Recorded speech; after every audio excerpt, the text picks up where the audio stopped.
This is emergency for the first time in America. This is Jim, and receiving this message.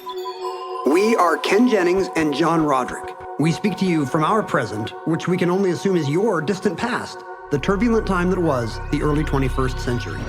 Fearing the great cataclysm that will surely befall our civilization, we began this monumental reference of strange and obscure human knowledge. These recordings represent our attempt to compile and preserve wonders and esoterica that would otherwise be lost.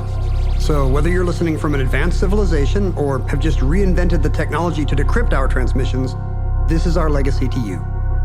This is our time capsule. This is the Omnibus.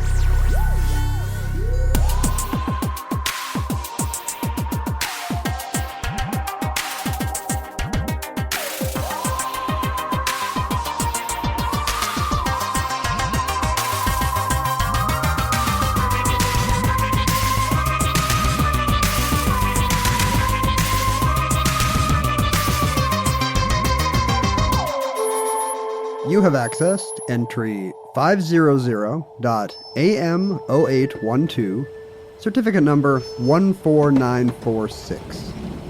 Freighthopping.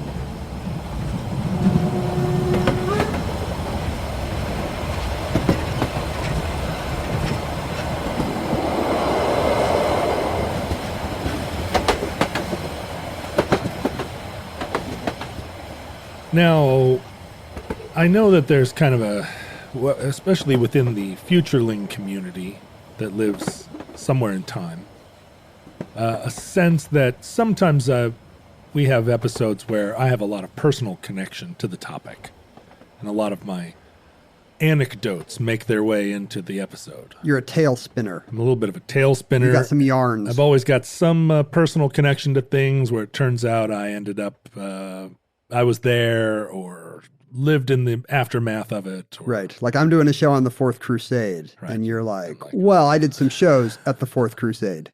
Really? Yeah, you might not realize this, but I have the mantle of the Knights of Templar here in the basement of my house somewhere. But in this instance, the freight hopping topic, I have a lot of personal experience, a strange amount of it, given that we're recording this show in the 21st century. It's not the golden age of hobos. No, it's not. But I did a not inconsiderable amount of freight hopping in my youth, which was during a period I think we would call the very end of the era of freight hopping. Now, people still do it. It's still... Is that right? Yeah. It's like if I look in a boxcar sometime, I might see an old guy playing a harmonica. Well, what you'll find is that the nature of freight transportation has changed, and that changed the nature of freight hopping. And sure, so, if there's different freight, you got to hop it differently. That's right, and you would be hard pressed, I think, now, at least in our region of the Northwest, to ever see a boxcar, let alone an empty boxcar with its door open. Most freight has been containerized and it's true. It's always a tank of something or a refrigerated something or just a big shipping container that's been plopped onto a whatever you call those platform cars. Flatbed car or a platform car. So what do you do?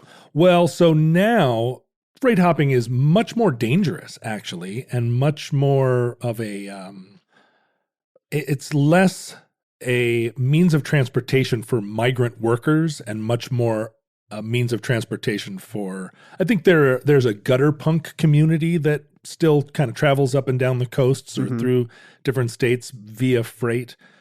But traditionally, freight hopping was a viable means of crossing the country or of pursuing work in various places. So freight hoppers were going somewhere. In the early days, so freight hopping became a more common lifestyle after the American Civil War. There was the railroads before there were trains. Very hard to ride the rails. Much harder, but you had to have one of those cars where you crank the thing up and down. They didn't have those before there were trains either. Have you ever thought of just getting one of those, like getting rid of your car and getting one of those train cars that goes? The problem with that is you have to be always vigilant that there's not a train coming. That's right? true. I mean, you don't want to be caught by an Acela like commuter train while you're out on some line somewhere going creak, creak, creak, creak. You don't creak. think you're in good enough shape to outrun an Amtrak commuter train? Definitely not. Definitely not. Also, you can only go places where the track goes. Like That's- if you want to go to Albertsons, you're like, well, there's lots of room on my little, what are they called? Well, I don't know what to call these things. The seesaw hand cars? Hand cars? I don't know. Sure, let's call them that. I've actually seen one in operation years and years and years ago. There's plenty of room on here for grocery bags. But the problem is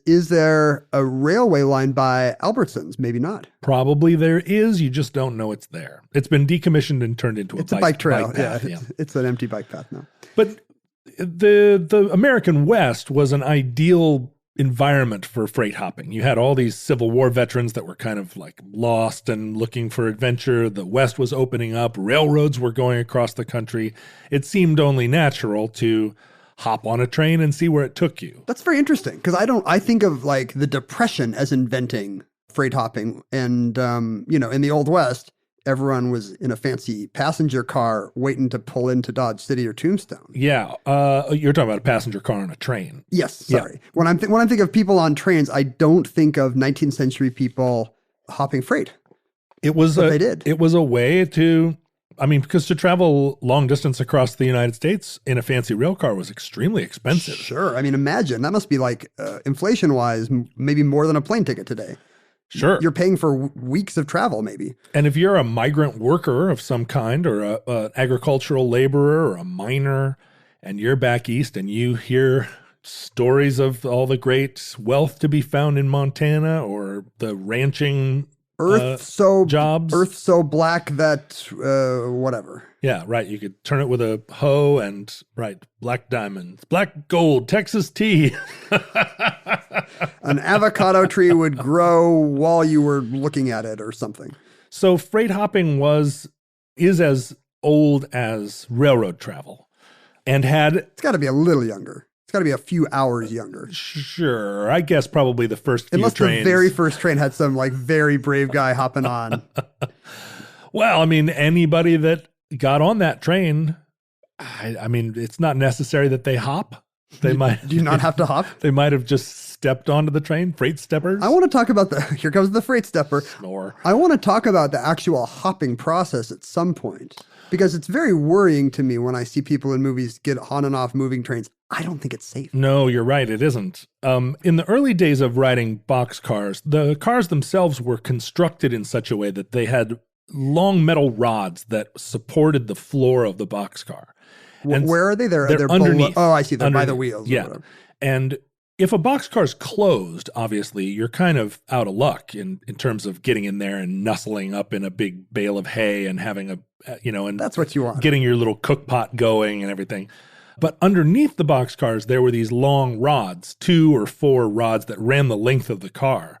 And a euphemism for riding the rails is the term riding the rods, which dates back to this early construction of rail cars. And hobos would actually climb underneath the car.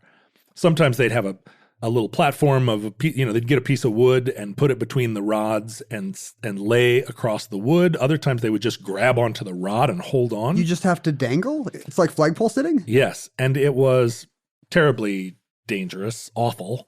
But that was a method of riding the rails in early times. Today we call that just flying economy, basically.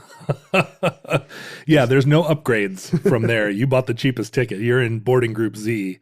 But what you're looking for is an unlocked car or an open car of some kind? Well, so there are a lot of different kinds of freight cars, and fewer now that containerization has become so specialized. Now if you're looking to move almost any kind of freight, if you're a company that's making widgets or woojits, or you have... Yeah, if you've just gotten into woojits. If you're disrupting widgets. Or if you're...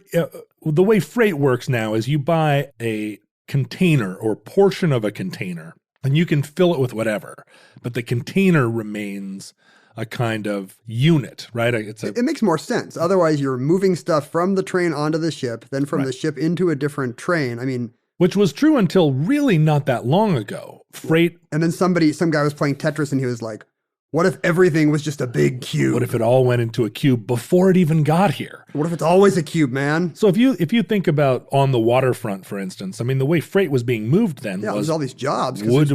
wood crates and barrels and bohunk guys who had to unload the car, put the boxes into a net, lift the net up into the hold of the ship, stack those boxes on the other end of it. The net maybe falls and hits some Italian guy. But so many Italian guys. So many jobs lost, right? To containerization. So many jobs lost, but also the cost of moving freight became so greatly reduced that now it's, in most cases in the United States, cheaper to have something made in China and shipped to wherever little town you live, shipped all the way across the ocean, than it is to just make that thing in your own town. So the entire American working class lost their jobs, but in return, your town got a Dollar Tree. Yeah, but in return, like, this thing that you probably could have made yourself was made by material that was shipped to China, then manufactured and then shipped back to you. It did. I mean, we lost a lot of jobs, but the oil companies continued to make money. Seems like that's how it usually works. What a coincidence! Yeah, isn't that weird? So many public policy decisions are made that happen to benefit the big fossil fuel companies. But if you think about a train, the way trains get made up, I mean, you have coal trains, which I'm with you. Coal cars are hopper cars. You pour stuff in the top and then at the bottom. And they're just open air, right? A lot of them are open air, although the coal trains create a tremendous amount of pollution in the form of coal dust. Yeah, I've seen signs along the train tracks here in different Northwest communities that don't want the coal trains coming through. And coal trains consolidate here because they're being shipped out, again, to Asia. So we get a lot of coal trains through here. But if you see there are videos, you can look at them online, videos of coal trains that are traveling at speed through the Midwest or Wyoming, and they are leaving behind them a cloud of just black coal dust. It's not smoke. It's like just coal particles being blown out of the tops of these cars. Let me ask you this. Has anybody thought of a tarp? That is a good solution, but tarps are expensive. They don't make tarps. Don't make themselves. They don't just give them away. So hopper cars also can hold grain, and grain also, will shed a bunch of sort of husk as it's traveling. John, get a tarp. Tarps. A lot of them are covered. Grain cars often have actual covers that keep the grain from getting wet or whatever. Coal is maybe more resilient than corn. Also, people don't die of wheat lung. Right. Or maybe they do. I don't know. Hopper cars also carry all kinds of, you can picture what would go in a hopper car. Sand. Super balls? Super balls. That's whole hopper car. That's how super balls get to your town. Well, and a lot of towns in the West are protesting Super Ball trains. Well, sure, because one crash and they just go everywhere. Well, and like 6 hours later, they're still bouncing. You can see it on YouTube, these videos of trains with Super Balls just going in every direction. And nobody wants to fix it because it's so hilarious. Yeah, that's right. That's not a problem that anybody wants. So if you're a hobo, is that offensive? If you're some kind of freight hopping itinerant, would you hop into a coal car or a wheat car?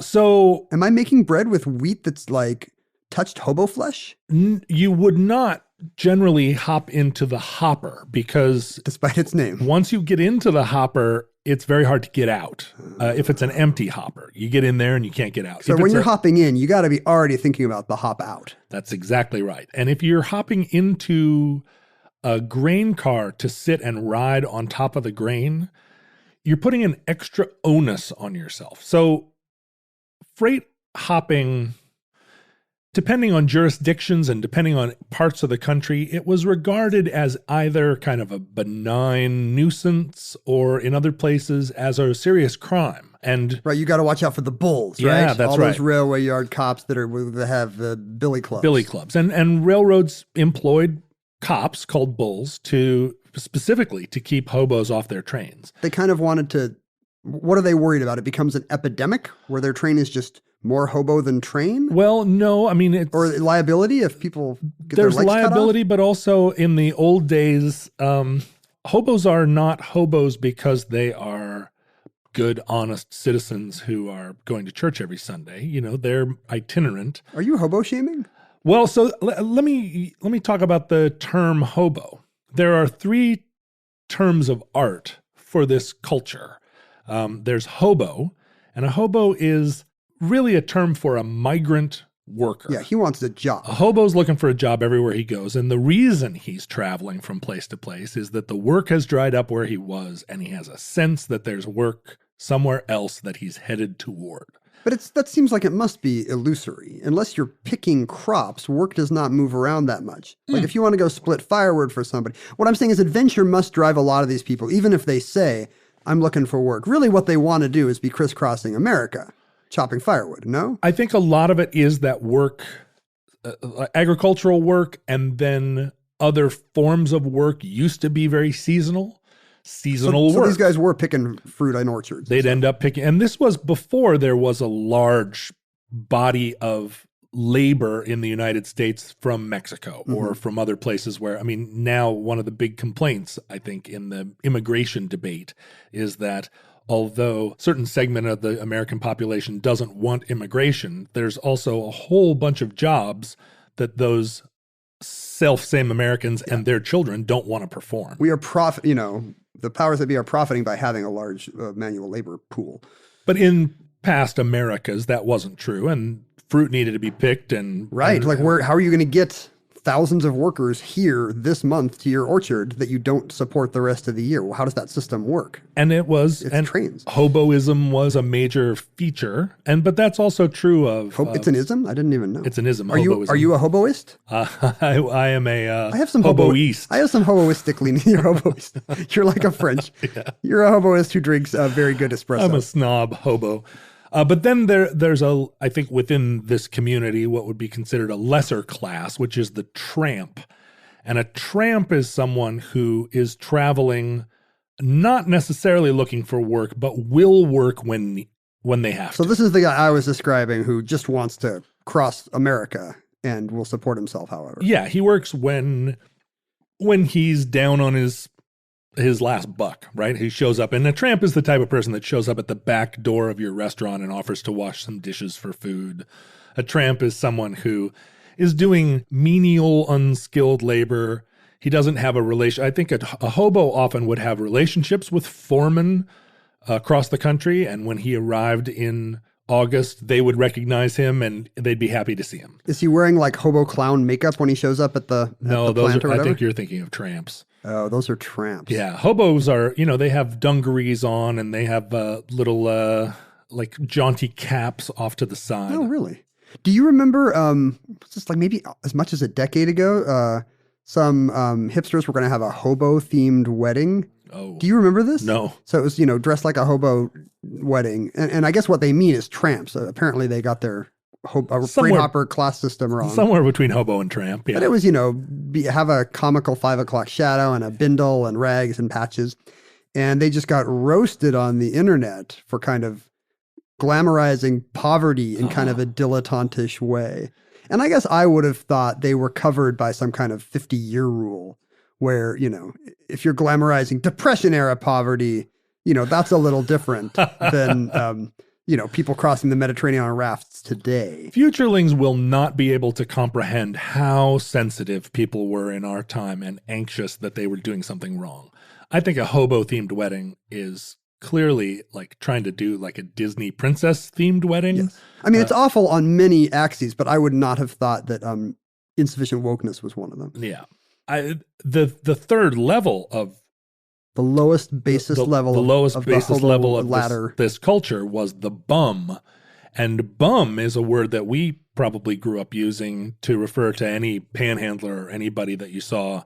I think dads use bum to refer to the athletes on the other team. Yeah, that guy's a bum. He's a bum. That's a foul, ref. But a bum is someone who doesn't really want to travel or work.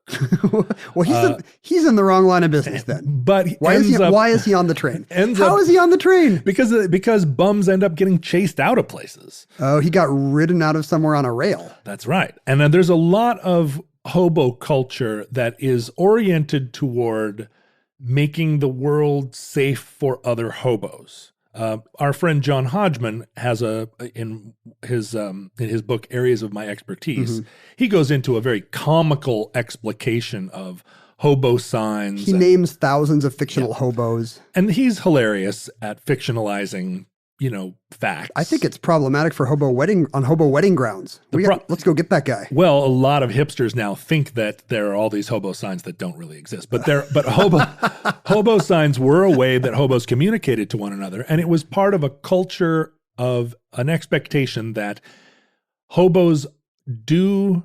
If hobos burn bridges in certain places, they are burning that bridge for other hobos. So it's easy if you are itinerant to go to a place and say, well, I'm going to steal this lady's pie off of her windowsill because that's the number one hobo crime. I'm going to steal some chickens. That's the number 2 crime. And I'm never going to be here again because I'm going to hop on a train and get out of here. But within hobo culture, that is a crime against all hobos. Because you'll never get a piece of pie again. Well, yeah, the next guy comes along and he's like, hey, hello, may I have a piece of pie? And the woman's like, you hobos are all the same. There should be a registration system where you have to show your card with your level, and it's got a little Ticketmaster hologram thing with a bindle on it. Ah, certified hobo. Come in, good sir. And then you can leave the kindly lady who made scones mark on her picket fence. Well, and this is true even in our own time. Attitudes toward the poor and migrant workers and homeless people vary greatly from place to place. So if you come along and meet a kindly old woman who brings you in and lets you sleep in her hayloft, it isn't necessarily... Is that a euphemism for lets anything? her sleep in her hayloft. No, that people used to have haylofts. Yeah, I know, but then now they Brazil wax. You are always trying to pornify every single 3-word turn of phrase. Hey, let's get in the car. Oh, is that a euphemism? Oh, in the car. I see what you mean. Is she going to get in your car? Wink, wink, nudge, nudge.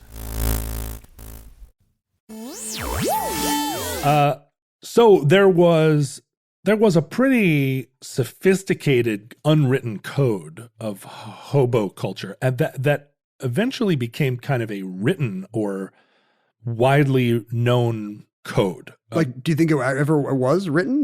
Did people have a copy of the Hobo Bible or whatever? There was a group of hobos that met in 1889 at a national hobo convention. And again, this is way before the Depression, right? 1889. There was already an organized sense of a hobo world. And conventions. And a convention in St. Louis. What were they? You can't cosplay as hobos there. They must have dressed up as something else. Well, I think they probably were dressed as nicely as they could, right? Because they're putting a good face on. Yeah, and they're arriving in a town during an era when everyone was wearing a jacket and tie. So you can't just, it's not like now where the richest guy in the company dresses like he's right. Hobos then dressed like bankers now. They probably. did, yeah. But here are some of the codes voted upon as a concrete set of laws by the nationwide hobo body. Rule number 1: decide your own life.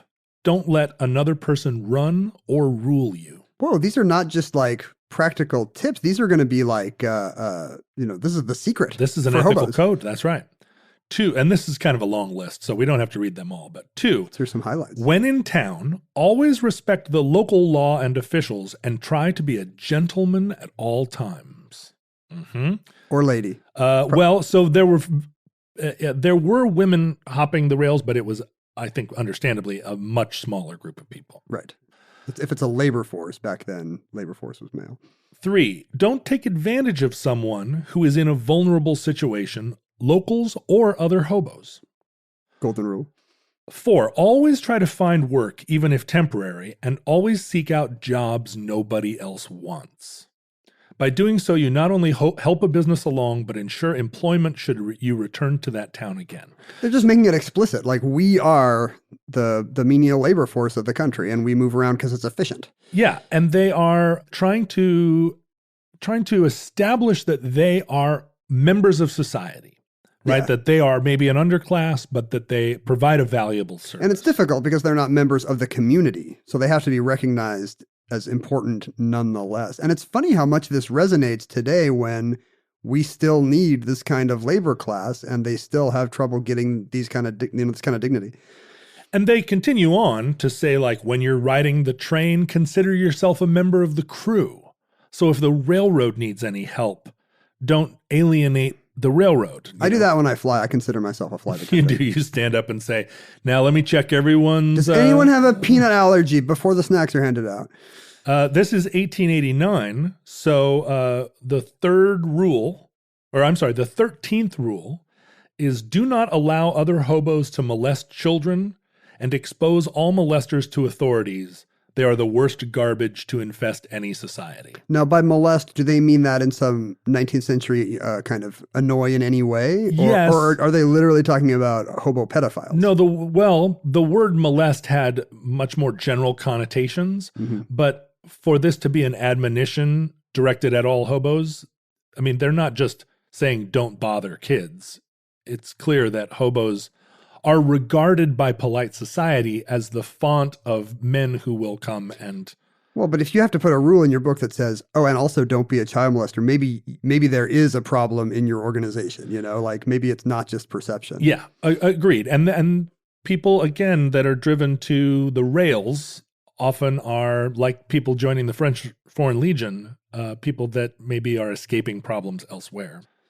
Also, there were a lot more, children were a lot more unsupervised, and runaway children were a major component of the hobo world. There were a lot of kids riding the rails, because if you were an orphan or things didn't work out in your little neck of the woods, kids could also just as easily run out and jump on a train. The 14th rule of the Hobo Congress is help all runaway children and try to induce them to return home. So they know it's not good for business to have all these kids riding the rails anyway. Right. And good for business is exactly what that generation of hobos, how they thought of their culture and how they tried to promulgate it. By 1909, there was a study done that estimated there were between 500,000 and 700,000 tramps riding the rails in the United States. Wow. This is before World War I. Almost 1 million at a time when the population of the country was... This was, 2% of the population. So riding the rails was always an American thing. It was very much an element of the West in particular, although hobos, of course, traveled to all 50 states. It was a way to get to California. That's where a lot of the jobs were, if a lot of them are agricultural. Right. And in fact, the name hobo, it's suggested, is a Northwest coinage. No one can quite locate the etymology of it. There's some suggestion that it's short for homeward bound, or that it is derived from ho boy, or I know you like French stuff. It could be hobo, B-E-A-U. Like beau geste? Like beau geste. But it appeared first in the West and in the Northwest, and then hobo became a word synonymous with traveling worker in California first. Am I wrong that the Northwest today seems like where freight hopping culture has survived the most? Yeah. I only get this idea from like the movies, I guess. It is a kind of West Coast punk rock thing. If you're imagining a freight train slowing down to go through a town and like a girl with a backpack hopping out, like I picture that happening in Oregon more than anywhere else in America. But in the southern United States, there are a lot of railroads that kind of just putter along, and people, I think, hop freights down there much more casually as a way of just going from town to town. It's like hitching a ride. Yeah, just grab a train and ride, because the train's never going to go over 20 miles an hour. Just ride it, 4 miles down the road. How fast can a train be going before it's not safe to hop on and off? Well, so the reason that you would ever hop onto a train that was moving is traditionally the railroad bulls were situated either in yards or in turnouts where trains would come to a stop. They would hide and wait. But once the train's moving, the bull can't really do anything about it. And so hobos would hide in the bushes in an area where they knew trains had to slow down, because there are speed limits throughout, the rail network. Just based on the curve in the track and the safety of taking a train. Yeah, based on a lot of things. I mean, if there's been some erosion in that area and the track feels a little unstable, they'll put a speed limit on it in towns and so forth. So you would hide and wait for a train that came by that was going slow enough that you could run up alongside, throw your bag in, and hop on. In almost every case, getting on or off a moving train is extremely dangerous. And I think every hobo would prefer to get on a stopped, motionless train. In my own history of riding trains, I was extremely conscious of not getting my legs chopped off. And Because that's what can happen, right? Yeah. You get Or under the wheels. cut in half, right? Yeah. And so I set for myself a rule that I would never get on or off a train that was moving at all. And I was able to, for the most part, travel all across the country, just waiting until a train came to a stop. You're the cautious hobo. I was very cautious. I think I've heard that folk song. The cautious hobo. Cautious hobo. He was one of the great American characters. I also made it a policy never to get on a train when I was drunk, never to get on it. And I ended up over the years violating all of these rules. And one of the reasons I stopped riding trains, not just that I decided I wanted to take more regular baths, but I violated my own code enough that I realized I had become unsafe. And I didn't, that's not how I wanted to die. I assume there's also safety issues with other itinerants. I mean, are you worried about a guy with a knife? So the first train I hopped was in 1986, and there still were boxcars during that period. It was before containerization had completely changed the nature of freight transport. Yeah. And there were still old hobos left over from an earlier time. And the first few trains I hopped, I was super excited to be kind of pioneering this old-fashioned thing. I thought that the hobos were all gone, and I had discovered a whole You're going to bring it back. forgotten world, right? And it's an amazing experience to jump on an open train and have that train get up to speed and go across the country. Paint the picture. Like what, is it just the knowledge of... Well, no, I mean, there's so many things about it that are incomparable. On the one hand, the railroad tracks go where the roads don't.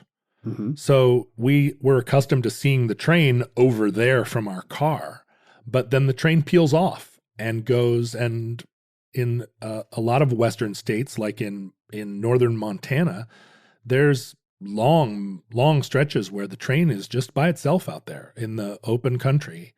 No roads or anything as far as the eye can see. sense of solitude. You also get, standing in a boxcar looking out at the world, you get a panoramic view of the world, unlike one that you would get from a car. Much more akin to being on a motorcycle, where there's no frame around your vision of the world as it passes. Also, rail lines tend to go through abandoned towns and next to old mines. And there's a lot of the American West that was built around railroads that, after the rise of air travel and the interstate highway, those places are kind of left in situ. There's few or no roads to them even. This is Right. the only way to see them. So the train takes you places where you think, this is the most incredible thing I ever saw. Like I went past one time a used tire dump that stretched as far as the eye could see in every direction. So that I was in an environment of hills and valleys, all just tires. That's pretty much my dream. And there were some areas where they were on fire, where the tires had caught fire either by lightning or spontaneous combustion. And so there was like smoke coming out of places. And it was the most dystopian place I've ever seen. I've never seen a photograph of it even, but I was in this environment, couldn't believe it. This is not your example of the most beautiful thing you No. ever saw. But also the air, you're getting just like the wind in your hair. The most beautiful thing I ever saw, I woke up on a boxcar crossing the Rocky Mountains, and the train had slowed way down. We were just inching around this sort of, kind of looking down into a valley. It was late at night, early in the morning. The moon was out, and I looked down into this valley, a little village with the lights all sparkling, and there was kind of mist and fog in the air, and it felt like I was on a train set. It was an image and I woke up out of a sleep, so I was kind of in a dream state anyway. It's still in my mind as maybe the most beautiful sort of Christmas vignette. It's a diorama etched into the front of my brain. A little miniature. Yeah. How much of this is ever colored or even ruined by fear? Well, so Like, I kind of wonder if I would be too nervous to enjoy the ride. a lot of fear. And what happened to me was I discovered as I got into the Middle West that there were other hobos and that they were older and sketchier men than I had ever met before. And the first time I got on a train and there was someone. Were you just like, hey, friend? I was like, tell me tales of the open road. Wow, hello, Mr. Hobo. And Mr. Hobo was 65 years old and, had knuckles that looked like Tinker Toys. And he was like, hello, young Dewey boy. Your super blonde mustache seems to just be coming in. Let me show you the ways of the world. Like his knuckles say likes and kids.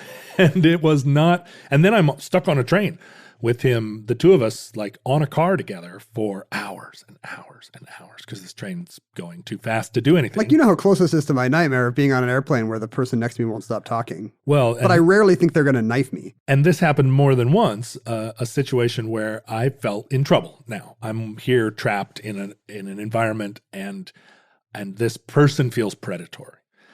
I had the advantage, of course, of although I was only 17, I was 6'3" and 250 pounds.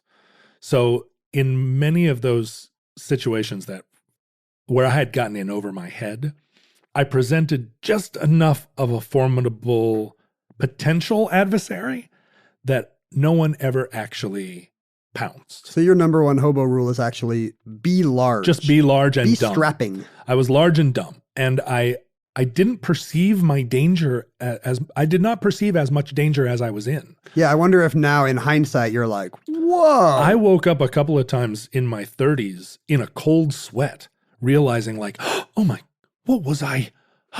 God. I was 2 seconds away from being, like jumped by a gang of old men, basically.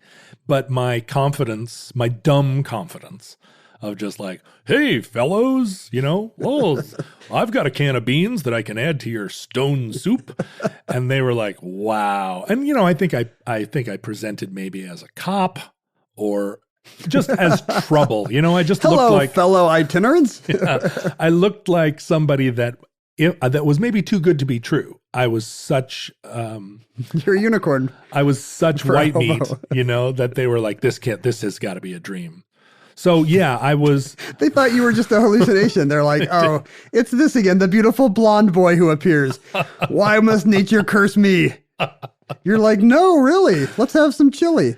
And I was a very, although I looked and acted very big and confident, I was completely sort of passive person. If one of these hobos had jumped on me, and I don't know what I would have done. I cannot put myself back in my 17-year-old mindset to know how much I would have fought. So you somehow avoided any kind of violent situation? Did you never had to get in a fight? Never had to get in a fight. I was grabbed by some bulls a couple of different times, and I was grabbed by a bull in Detroit Lakes, Minnesota. I was grabbed by a bull in not Missoula. It was in why am I suddenly spacing? It was somewhere in Montana. It was Butte. In Montana. It wasn't in Butte. Billings, Helena. It was in Billings. Thank you. God, why did I have such a hard time remembering Billings? I got grabbed by a bull in Billings, and both times the bull said to the effect, "What the hell are you doing? You're a child, and you're playing a dangerous game here. You do not want to be with these people." Because the bull was pulling a bunch of people out of a jungle, which is kind of a hobo encampment. Right. Was he roughing other people up who were not you? Yes. And so he had a line of 6 or 7 guys in their 50s and 60s all sitting on a railroad tie in handcuffs. And he pulled me off, took the handcuffs off me and said, run away from this life and don't come back. And I was like, hey, I'm a hobo too. And he was like, you are not a hobo. Do you have maybe you have some survivor bias? Like, like I can't do a podcast with the 10 other guys in your situation who actually got their heads sawn off by Old Red. Right. I do. I mean, I escaped an awful lot of what should have been my inglorious end. So we should be clear, we're not recommending freight hopping to the future jellyfish. Well, times changed even while I was doing it. This containerization thing was happening even during this late 80s, early 90s period. For instance, like you asked about hopper cars and whether you would ride in them with Right. coal or whatnot. You didn't, but at each end of a hopper car, because a hopper car is shaped like a W or like a wide V, each end there was a little platform that was actually kind of covered and protected from the rain. And a lot of those platforms had like a metal shear wall that had a circle cut into it that was the size of a man. And you could sit on those platforms. You could lay your sleeping bag out. You could actually crawl into the hole where you would be not visible to the outside world. And there was a little compartment there. It's perfect. It was a great place to ride. On a grain car. Now, on a coal car, if you'd get on the side of a coal hopper, the coal dust would turn you completely black. So it was never great to ride on a coal car. That was not your preferred place at all. You'd become like a very offensive Looney Tunes cartoon. But this was also a time when there were cabooses on Caboose? train. Caboose. And cabooses had brakemen stationed in the caboose in a lot of cases in the early when I first started riding. But weren't their jobs, among other things, to keep Yes. So you hobos wouldn't, out of the caboose? although sometimes, I mean, I was invited into a caboose one time. Just a guy who wanted to chat. Yeah, just a guy who was like, hobos don't seem. And the thing is, again, I have this bias of being invited into the caboose from his perspective. He's like, look at this kid. His mustache is so blonde. Hey, kid, get in here. And I'm thinking, oh, they're nice to all hobos. Instead, it's the other famous character of the American West, the creepy brakeman. You know the which ballad is of also a Decemberist song. You know the ballad of the cautious hobo and the creepy brakeman, right? So I remember noticing 10 years ago that cabooses didn't exist anymore and just being heartbroken. Yes, that it my is kids would heartbreaking. never see a caboose. You needed them, right? Well, For a while, you needed them to break? the brakeman was watching the length of the train from behind and radioing to the engineer that everything was kosher. And would he ever rat on hobos? Oh, for sure. But I mean, once a train is in motion, they're not going to stop it to pull hobos off. They but won't walk along the top of it like in a Bond movie? with a billy club. Right. At a certain point, right, the idea of violence in American culture started to change too. I mean, in 1890, when the hobo code was first put into effect, I'm sure that if they found you on a moving train, they would just throw you off a bridge, and no one would weep for you. Well, I was just thinking about how at that time, every job was super dangerous. Yeah. So hobo might have been the safest job, because if you work in a factory, you're just going to, have molten steel poured on you sometime in the first 6 months. Right, you get your hands chopped off. Because it was a brutal world. But by the 1980s, an employee of Burlington Northern Railroad was not empowered to throw you off a moving train. I mean, there were restrictions on how badly you could treat anyone. Well, plus, does he want to? I'm sure he's got a union behind him saying he does not have to get in any hobo fights. Right. He just wants to sit with his coffee. But a brakeman sitting in the back of a caboose, this was before rail yards and switches were all automated. Oh, he was doing switching So stuff? he was jumping out and changing switches and he had a lot of work to do. And as all of that became automated, now I don't know if there's a single switch in America that someone can't move with a push of a button at a yard house somewhere. Or sitting in a room like in Silver Streak with a giant map of the country with all the different Right, all the switches and lights. Millennials killed cabooses.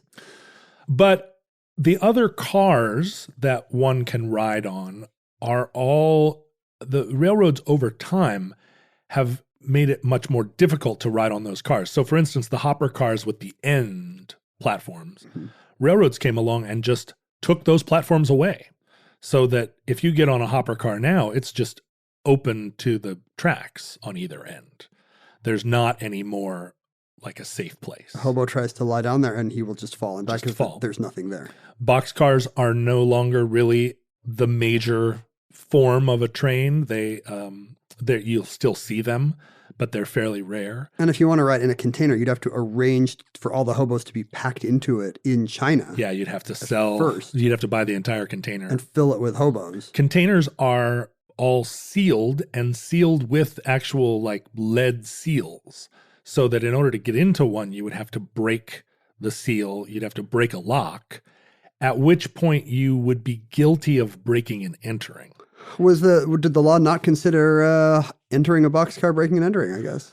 Well, again, it would probably a different law. Yeah, vary by jurisdiction. But if you could find a train that had boxcars that were full of stuff, generally you could also find a boxcar that was empty, because part of moving trains around is you've got these cars you need here and you need them there. So trains are always shuttling a combination of kind of empty and full cars. So where do you ride if all these rides are getting worse? Well, you don't. More and more. I mean, the railroads have made it impossible to really effectively jump a train. And so when you're talking about Northwest punk rock hobos or whatever, they are riding in very unsafe conditions. What you think when you're standing on the side of a train, kind of watching it slowly clack through a yard, it seems slow, is, I'll just hop up on that ladder right there. I'll climb the ladder to somewhere and I'll be fine. But what happens to people is they'll hop on that ladder, they'll climb up and realize it goes nowhere. The ladder just goes up to the top. And is that Burlington Northern Santa Fe like tricking you with a fake ladder? Well, no, the ladder is there for them, for the railroad people to go up and do what they need to do. But it's not, the top of a car is not a very safe or comfortable place to ride. And so you see kids get up and grab onto one of those ladders and then they're just hanging on. And those are bad ladders. And the train's now going 50 miles an hour. And you have no option until it slows down. Yeah, no place to go. And the train could be going 50 miles an hour for hours. And so you get really bad situations where people get on a train in a kind of like, let's get on this train. And then they're on a nightmare ride. And a lot of them can't hold on, fall off, and people still get killed by trains all the time. I mean, plus there's nowhere to charge your phone. You can't charge your phone. There's nowhere to, if you need to pee, you can just pee. Pee off the side. Yeah. But if you need to get some. You're assuming a masculine hobo would be a little easier. Not necessarily. If you're a girl hobo, you're probably prepared to drop trow and pee off the side just as well. There's not a lot of decorum when you find yourself at 50 miles an hour hanging onto a ladder. You're gonna pee in your boots if that's what you're driven to. That's what keeps you on the ladder. Yeah. The first time I ever got on a multi-day train, I was in the yard. Got pulled off of a train. This is in Portland. Got pulled off of a train by a bull who said, "You can't ride trains in my yard." And so I, discouragedly walking along through the yard, dragging my bindle behind me in the dirt. You must have had a backpack. What did you have? I literally had a bag that my dad got me at the Smithsonian Institution Air and Space Museum when it opened in 1970. I think this is how people figured out that you were not prepared for the rigors of the rails. The fact that you have an Air and Space Museum commemorative backpack. Yeah, I was do you not. Have all your collection of Lincoln pennies in there? Yeah, I lost that bag actually on the rails. But I'm walking through the yard this middle of the night, 2 a.m, and I meet a brakeman coming the other way in the dark with he's got his lantern. And he said, "What are you doing, kid? You hopping trains?" This is 20 minutes after I got kicked off of the train by a bull who's somewhere in the yard still. Are you still in the yard? I'm still in the yard in Portland. And I'm like, "Yeah, I was trying to get on a train." And he's like, "Where are you trying to go?" And I said, "Chicago." I'd never been to Chicago in my life, but I was like, "Chicago, I'm going to Chicago. I'm going to learn the blues and I'm going to get out of this little bullshit town." And he said, "Oh, you're trying to go to Chicago? Well, come with me." And he took me into the yard office where all the guys were, the switching guys and the engineers and the brakemen and whatnot. He was like, "This kid's trying to go to Chicago." And they all had a good laugh. And then the main guy, and I can still picture him, he looked like the lead singer of Sparks. He had like a little black mustache and slick black hair. And he said, "Do you have a map?" And I said, "No." He said, "Do you have a canteen or any water?" "No." "Do you have any food?" "No." "Do you have a light, a flashlight?" "No." I didn't have anything. I had my Air and Space Museum backpack and two And it, changes and it of didn't underwear. even have a box of Triscuits and a tab Nothing. cola. I in it? hadn't even bought a Snickers bar. I was just a dumb kid. I didn't know it. I was like, well, the thing is, I didn't know how big America was. So I was like, Chicago. It's just like you get on a train and you go to Chicago. It's just right over there. And the guy said, oh man, and he gave me a big jug of water. He gave me some cake. They were having a birthday party for somebody. There's still cake in the break room. Cake like wrapped up in napkins. He gave me a lantern that I still have and told me what train to get on. And they all walked me out and put me on the train. They want a new generation of hobos. They miss it. They thought it was hilarious. And again, it's the blonde mustache scenario where I just had no idea that not every hobo is getting this deluxe treatment from the locals. So rule number 2, have an embarrassing Larry Bird mustache, and you'll get what you need. Well, and then I got on that train and immediately ate all the cake and drank all the water in like the first 40 minutes. I went to sleep and then woke up the next morning, was like, I must be in Chicago. And I was in Spokane. I had 3 more days on that train. I don't think we're ever going to make a hobo out of you. No, I had to put that life behind me. It's incompatible with podcasting. Is that the main problem? Yeah. I'm sorry, I can't do the show today. I'm in a boxcar. Sorry, I'm trying to remote record, but I'm in the jungle somewhere. I can't charge my phone on this flaming barrel that we're all sitting around. But it's a little sad to me that that romantic life is gone, and migrant labor now moves about in a lot of different ways. And I think there is some small component of migrant labor that still moves short distances by jumping trains. But it's mostly pickups and whatnot. Yeah. The glory days of travel by rail are in our past. And maybe the hobo sense the end of the trains are coming, like if we're evolving as a species away from trains, the hobos need to find a new host. Well, and like our episode last about the French Foreign Legion, there is just a lot less sense that you can walk out into the world and grab a hold of the wings of a star or whatever it was that people did. I'm not a big fan of Broadway musicals, so I don't know the lexicon. But just step onto a train or onto a boat and go to a land undiscovered where no one could find you again. My grandfather, my mother's father, during the Depression. And that's a thing that we didn't cover yet, which is that during the American Depression in the 1930s, the hobo culture really exploded because there were all these people out of work and there was nothing keeping them where they were, and they could all just go to California. Essentially every American became a hobo. Vice President John Nance Garner, a hobo for 3 years of his term. Can't be true. No, it's not true. My grandfather, though, did jump on a train in Ohio and head to California during sort of Cannery Row era to try and not make his fortune, just to try and find work. Get 2 coins to rub together. So it became a much more mainstream thing. And then in the 1950s, there was a nostalgic among the folk musicians. Sure. Imagine Bob Dylan discovering Woody Guthrie. Yeah, Woody Guthrie and Jack Kerouac. I mean, all that generation of Americans romanticized the hobo culture of the 30s. And then in the 70s, there was a group of hobo, again, hipster writer types that romanticized the hobos of the 50s. And I think me in the mid 80s, I wasn't as versed in all of that, but I had a sense of kind of the way Snoopy wore a Foreign Legion hat. I had a sense of what a hobo looked like and felt like and the wisdom of the road. But it's a shadow of a shadow of a shadow. Yeah. And I wanted to have that connection. I didn't even know my grandfather had done it at the time, but I just wanted that connection to an America that didn't exist. And I had no way of anticipating how much that America would be gone in my own lifetime. It was the rise of the automobile, right? Like people wanting to discover America, Simon and Garfunkel style, could get on a bus or a car. Right. A Volkswagen bus. And you no longer needed, there was no longer just one transportation backbone of America. Well, and you hit on it too, which is that all you have to do is jump on one train to realize how freaking scary and dangerous it is. Now, when I go down to a rail yard and a train pulls in and I kind of stand there and watch a locomotive and a freight train kind of just lumber by, it's horrifying. I cannot remember the emotional world I was living in where I felt excited and at home on them, to just hoist myself up onto one of those and it will take me where it's going.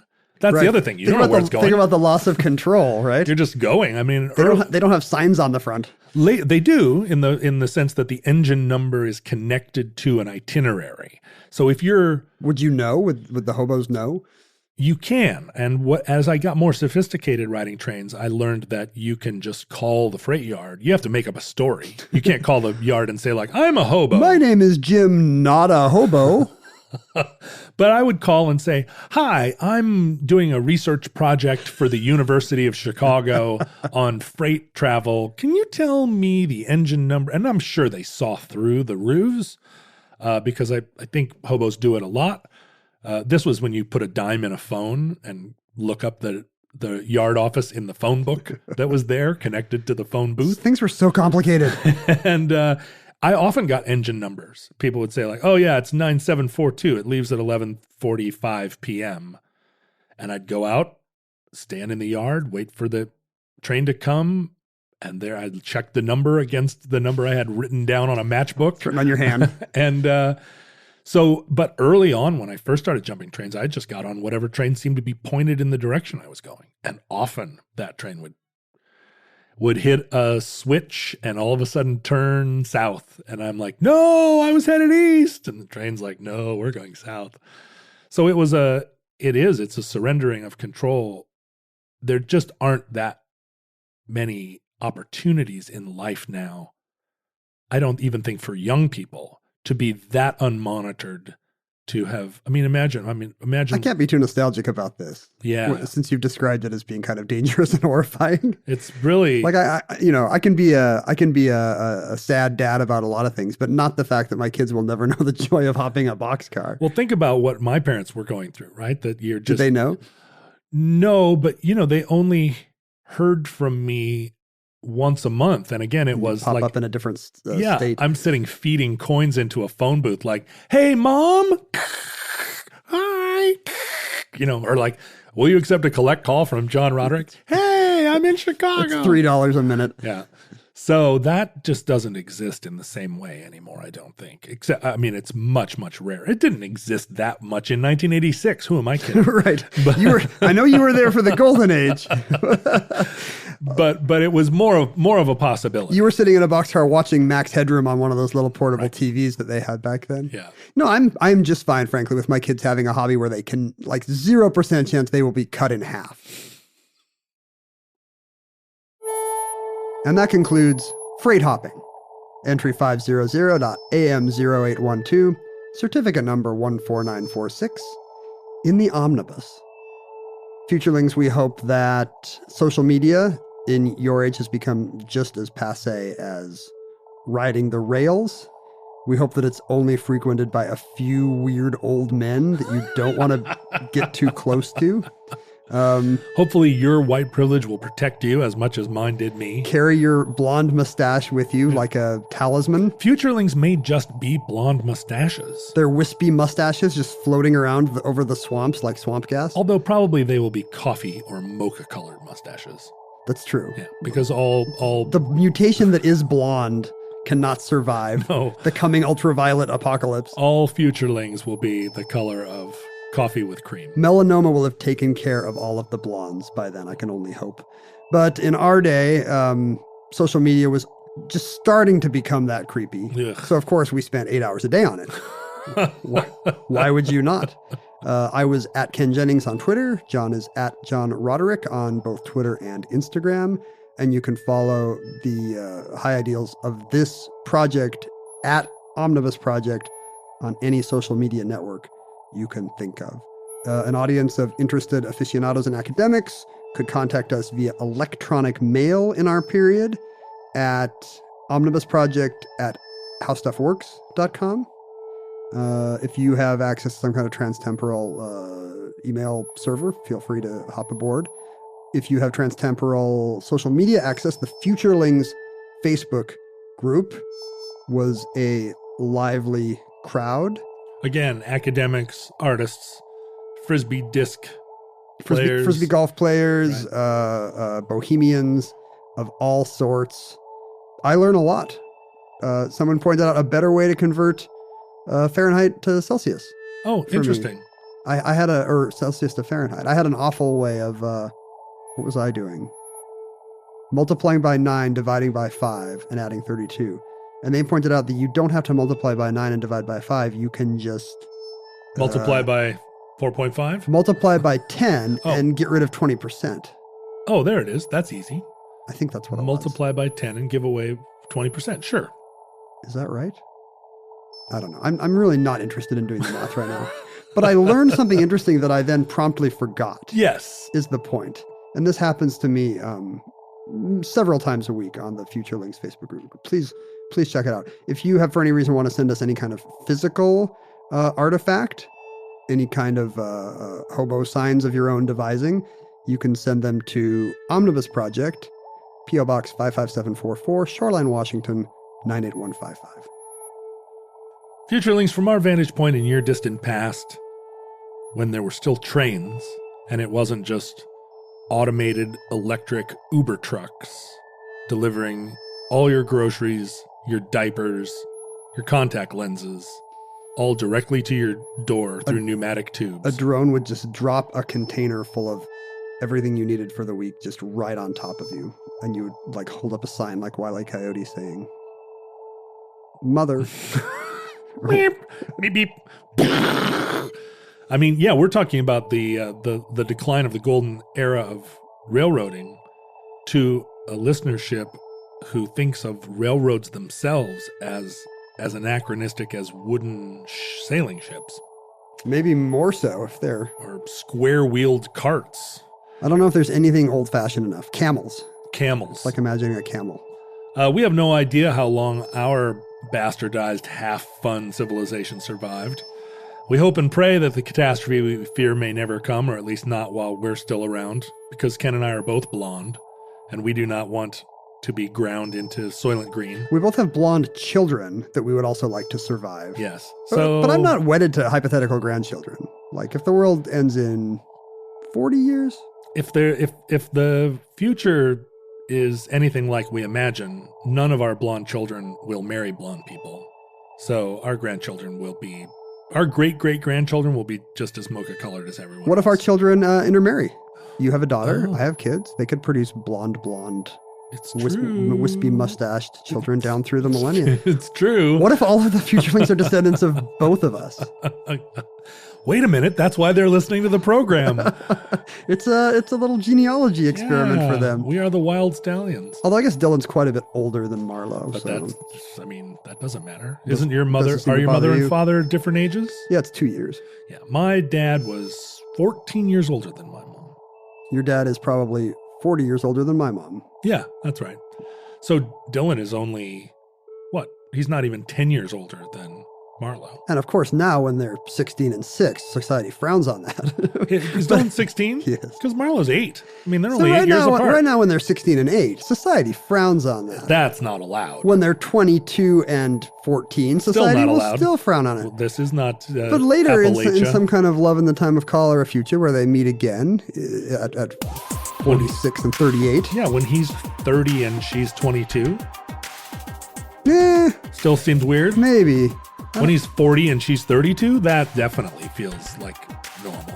Yes. Well, I don't know what the cutoff is, but we just passed it. Yeah, 40 and 32. Dylan, if you're listening, you're not allowed to date Marlo until you are 38. For 24 years, as soon as one of Kanye and Kim's children is president, you can start dating Marlo. If Providence allows, we hope to be back with you soon for another entry where we embarrass our children in the omnibus.